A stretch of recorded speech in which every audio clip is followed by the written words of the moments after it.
Race cars on a track. Video games are becoming part of our daily life, and you might not even know it. Video gaming is an $11 billion industry, and it's only getting bigger. I don't know if the industry is aware of the amount of disabled players that are out there. There are 33 million people with disabilities that play games. Gamers are everywhere. It's a big secret, but trust me, we're out there. Young people play video games. Next, Mark Barlet, Able Gamers Foundation. I think the real important thing that gaming brings is that social interaction. Rory Cooper, PhD.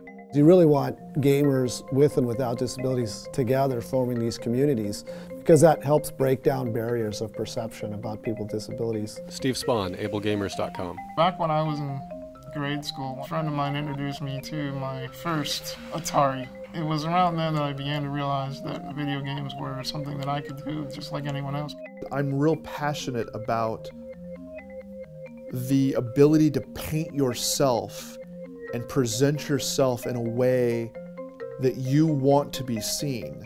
In a video game, you see my avatar, you see my helmet and my horns, and you go, oh, that's cool. Images of computer avatars. And you just go on about it. That's such a great equalizer because we're all in the game. You can do something together, you get to learn to know each other. That makes us all more of a community. A Google search, disabled gamers. I started looking online for some resources to support the 33 million gamers with disabilities. We found nothing, so we created it. He's created a network so people are not isolated anymore. They can talk to each other about their barriers and their obstacles to gaming. He's helping so many people to bring their passion to life and be able to game in the way that's best for them. A motorized wheelchair user, race cars in a video game. It becomes this real community of gamers with disabilities helping gamers with disabilities. Come on, you were to be in one race. Right in the beginning, you wrecked me. That's it. Mark and Steve play video games and talk. You were the person that I was thinking about when we were going through this and designed this device. That I sat there and helped figure out with you where the button should go. Yeah. A Droid is the most friendly device that I've found so far. A YouTube video from a game reviewer.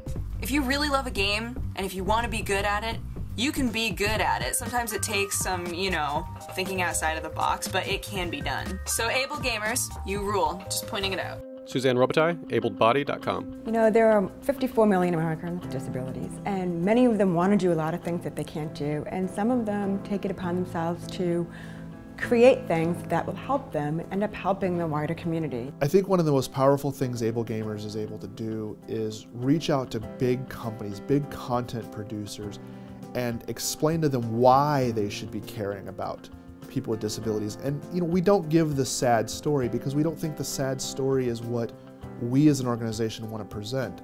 We want to talk about us as a market. Mateo Romeo, game designer, in his office.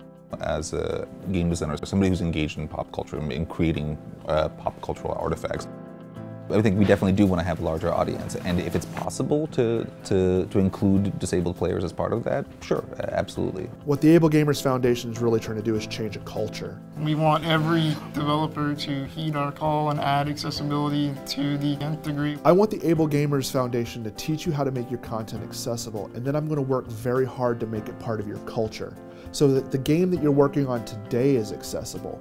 But you're sitting in a boardroom as an executive producer for the next title going, well, what about accessibility?